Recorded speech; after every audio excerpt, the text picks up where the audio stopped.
The broadcast is now starting. All attendees are in listen-only mode. Hi everyone, and welcome to our How to Reduce Overservicing webinar. I just want to make sure that you can all see my screen clearly enough and that you can all hear me clearly enough. So I'm just going to wait a couple of seconds. If you've got any problems with the audio or with the visual, if you could just pop something in the questions box, that would be great. Or I think you might have a chat box as well. I'll just wait a couple of seconds. If I get nothing come through, I'll assume that you can all hear me nice and clearly.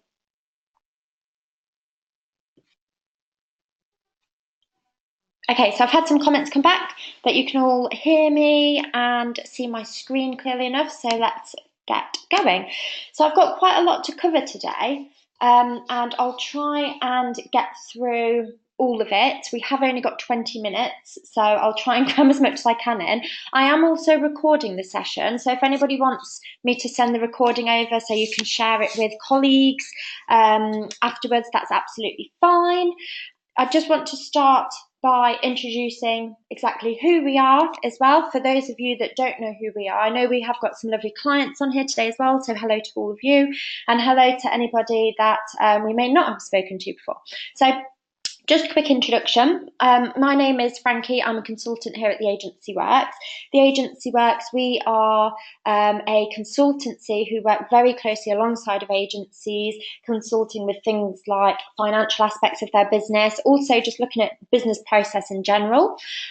We also implement a project management system called Synergist. I know a lot of you are using the system, so hopefully those of you that aren't, you've heard of it. If not, obviously feel free to ask me for more information after this webinar. I will be using the Synergist system as an example, and I'll also be giving some really good benefits of how we can reduce things like overservicing through using a system like Synergist.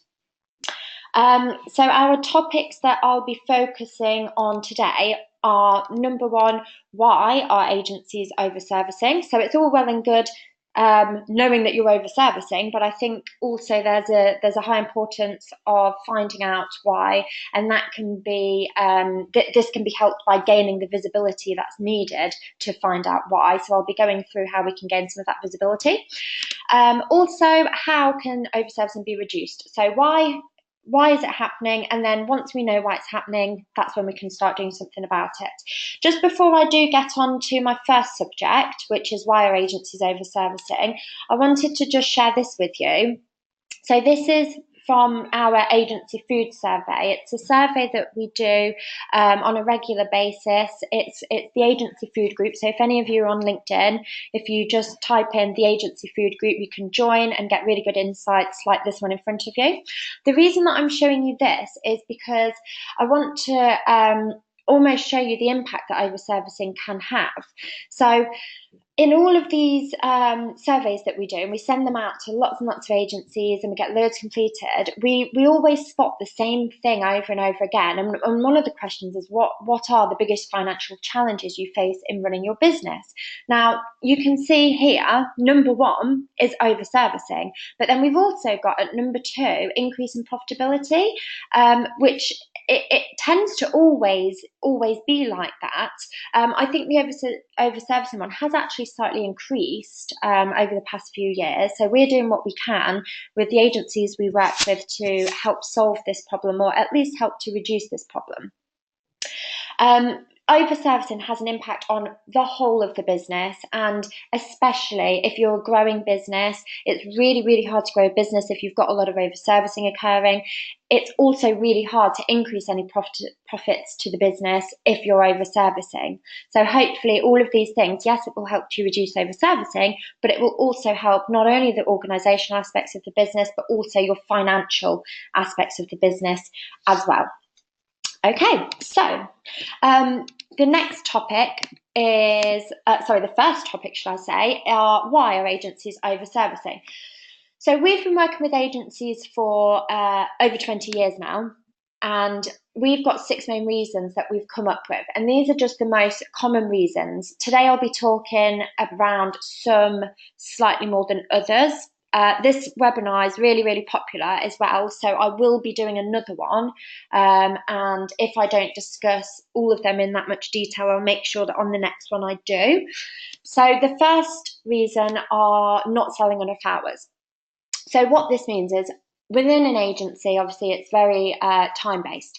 So ensuring that those hours are being sold. If they're not being sold, then the resource aren't going to be able to hit things like utilization rates. So that's the number one thing, ensuring that based on all of the resource that we have, based on the time that we have, that we are actually selling those hours. Because if we're not, the team will spend time working on jobs that they have in front of them. The second reason is inaccurate estimating. So a lot of people think that over-servicing occurs, I guess not, it does occur when the job is live, but the reason that it occurs is something to do with when the job's live. That's not always the case. Inaccurate estimating can also cause over-servicing. So if you've not got an accurate estimate, and I'm going to be giving some good tips on how Synergist can help with this type of thing later on as well. If you're not estimating accurately, then you've not given the team enough hours to do the work, in which case they are more than likely going to overservice. So ensuring that your estimates are really nice and accurate can also help reduce that overservicing. Spending too much time on a job. Now, things that can help reduce this are really accurate estimating, really accurate scheduling as well. So it's not only the initial stages, but it's actually all the way through until that resource actually records the time, and also tracking that time that is being recorded. So if they are going over, you've got something there that is going to indicate to you, okay, we estimated 10 hours, so far they've spent 9 hours, but actually they're nowhere near done. We know that this is going to go over. What can we do to either reduce it, or can we renegotiate with the client? Can we find out why they're going to go over these hours and potentially do something about it? Next one is human error. Now, this is something that we're all humans. We're never going to be able to erase it permanently, but what we can do is try to reduce it by ensuring that we are estimating against the right resource, that we have accurate estimates against particular job types, so people aren't in, basically people haven't got unrealistic timescales to complete a task. That can sometimes cause error. And also ensuring that we spot patterns. So if there's an error happening on a particular phase of a particular job every single time, we want that visibility, and then we want to be able to investigate it. So not only have the visibility, but then take action for something like that. And then we've also got using a different resource. So that's something that I did just slightly mention, ensuring that at that estimating stage, we are using a different, are using the correct resource that we've originally estimated. If not, it could be that they spend more time on the job if they are slightly more junior, for example. And then finally, the client moving the goalposts. Now, I'm sure this is one that you're all very familiar with, and it is something that's really, really hard to get a grip on. But what we can do is we can put things in place that allows you to have this visibility. And then not only allows you to have the visibility, but it almost gives you that evidence to say it's this particular client or it's this particular job type. If it's the client that's moving the goalposts, rather than you finish a job on budget and then they send back, I don't know, let's say 10 rounds of amends, and that means that you completely overservice on the job. Things that can be put in place to help that are things like amendment reports that you can pull from when you have a full project management system like Synergist. You can easily pull those type of reports. Also having things like Gantt facilities at the beginning, so they know exactly what the deadlines are. And if you've got a client, having that visibility to spot, if you have a client and every single time this one client gives us about 10 rounds of amends, well, let's put that into the estimate because we know it's that client. So let's get the visibility and then let's do something about it. If it's something like you've estimated for a job, you're working on the job, and then they completely change the brief, well, in that case, the estimate needs to be updated. So there's potential for renegotiation if the brief that they've changed it to is going to have a significant impact on you going over on the job. I know it's a lot easier said than done, but having a system in place like Synergist and having the processes in place as well, just as important, will help you to manage these type of reasons for over servicing. So I'm hoping if you're on the webinar, the reason is because you want to know how to reduce over servicing. So I'm assuming that you have at least one of these challenges. Like I said, I'll try and cover as much as I can going through. We have about 10 minutes left, so it should be fine. So the next topic is, how can we reduce over servicing? So we know some of the reasons why we over service. Let's now look into how we can reduce this. Now I want to start at looking at the initial stages. So what we need to do is we need to ensure that before we even start the job, we're having a really good go at getting it right at those initial stages. Now I was in a meeting with some really good agencies within that are based in London, and it was with all of the directors, and they were talking about challenges, financial process, all sorts. And one person said a bad brief will have significant hidden cost implications, and this could not be more correct. It is so true. If you're not getting it right at the initial stages, not only are you giving your resource an inaccurate number of hours, you're potentially quoting the client the wrong amount for a particular job type, but also the time that's then going to be recorded against the job and what's going to be invoiced, it's all going to be inaccurate. So ensuring that you have it as accurate as possible at the initial stages, and also that we're selling enough hours from a whole business perspective, is really key. Now, I'm going to show you a couple of examples so you've got something nice and visual to have a look at. So one of the things that I've said there are getting it right at the initial stages. Let's make sure we're selling enough hours. Here's one of the Synergist dashboards. So you've got 3 dashboards: sales, management, and personal. This is one of them. These are like your daily, weekly, monthly health check type areas within the system.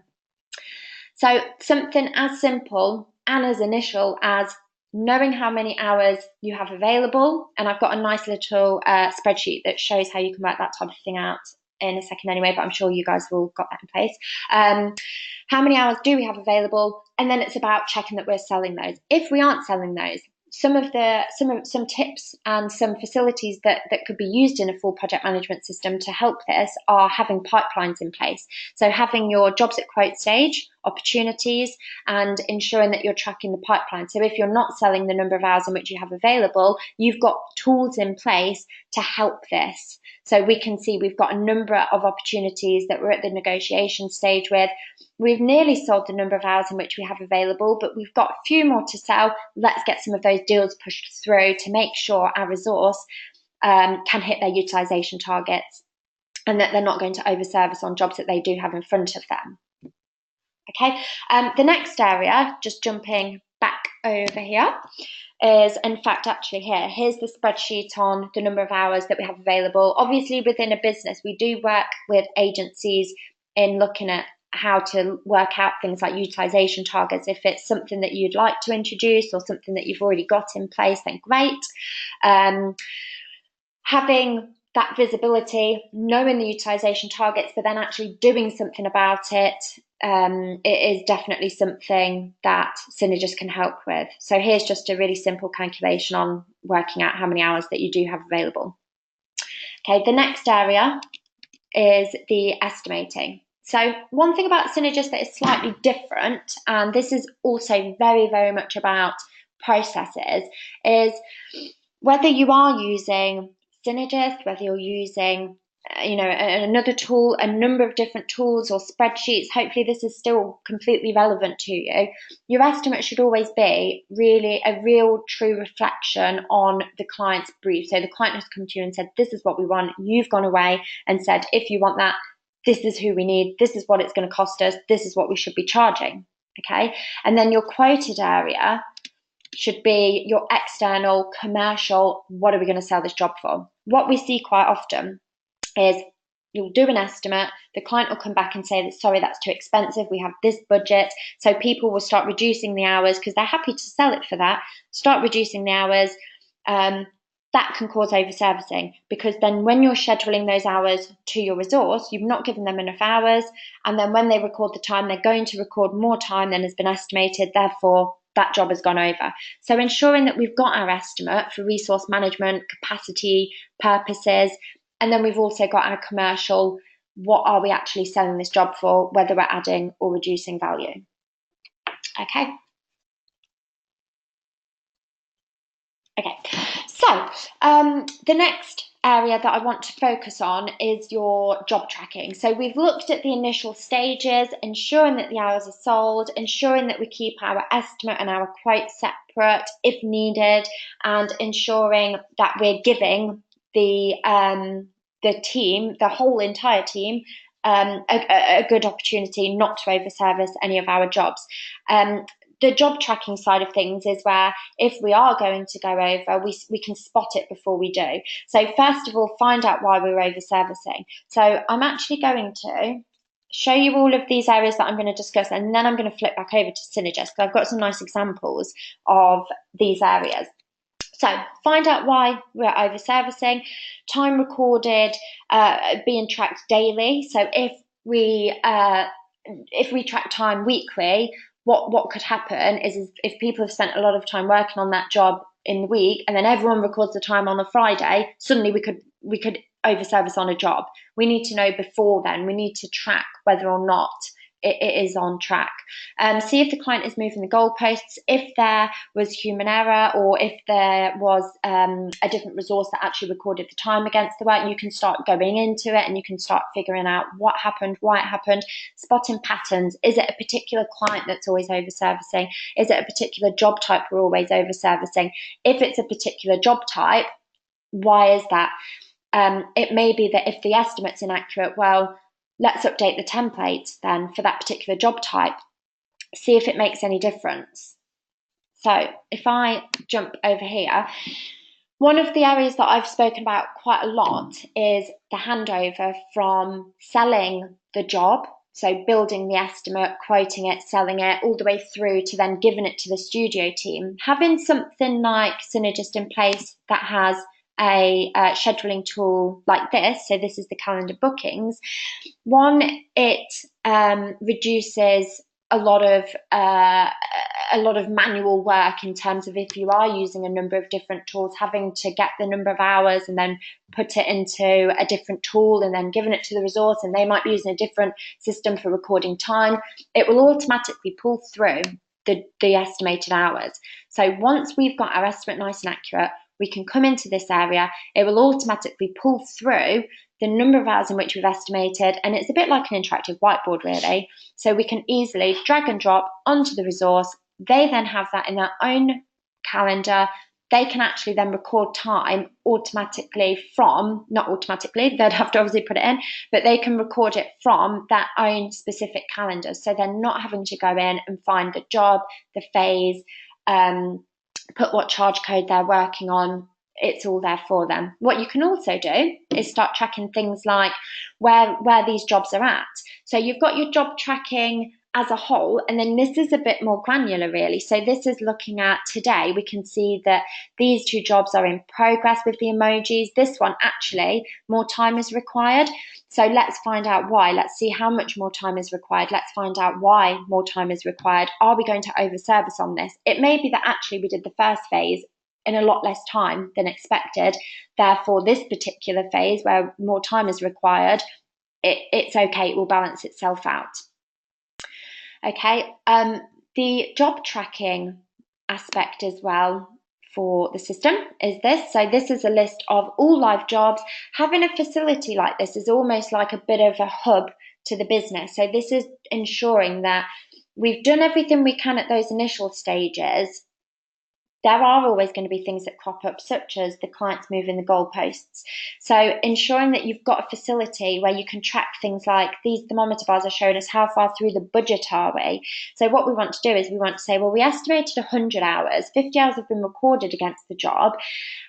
Are we 50% of the way through the work? If we're not, why aren't we? So not only gaining that visibility, but then doing something about it as well is really, really key. And having some nice, clean, smooth processes in place, ensuring that data and process is nice and accurate, all of which I've mentioned throughout, is really, really key to reducing over servicing. And it certainly does not start and finish just at the job stage. So I just want to go over a quick summary of tips because unfortunately we are running out of time. Like I said, I am going to be putting on another one of these because they've been so popular. If any of you want to have a further look at the system, or if you'd like to just have a chat to us regarding over servicing, please do get in touch. We're more than happy to get to know new agencies and work with you. So just a quick summary of tips. A bad brief and estimate will have significant hidden cost implications.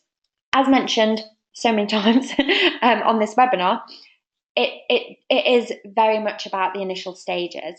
Communicate at those planning stages, input accurate information into the business, such as pipelines. So if we're not selling enough hours, we know that where we can get some through. Track time and notes against jobs, clients, and staff. That will enable you to do things like spot patterns. And once you have that visibility nice and easily from a system like Synergist or whatever it is that you're using, you can then take action, okay? So you can start identifying why and do something about it. So unfortunately, I have run out of time, but I think I managed to cover pretty much everything. If you would like a recording, I have recorded it, so please just drop me an email. My email address is on the page in front of you. Drop me an email afterwards and I'm more than happy to send that across to you. If you would like, in fact, I will be giving everybody that's registered and joined today a follow-up call either, well, we're already on Thursday actually, aren't we? So possibly the beginning of next week now. If I don't speak to you beforehand, then have an amazing weekend, and I hope that you join more webinars and to speak to you soon. Thanks very much, everyone.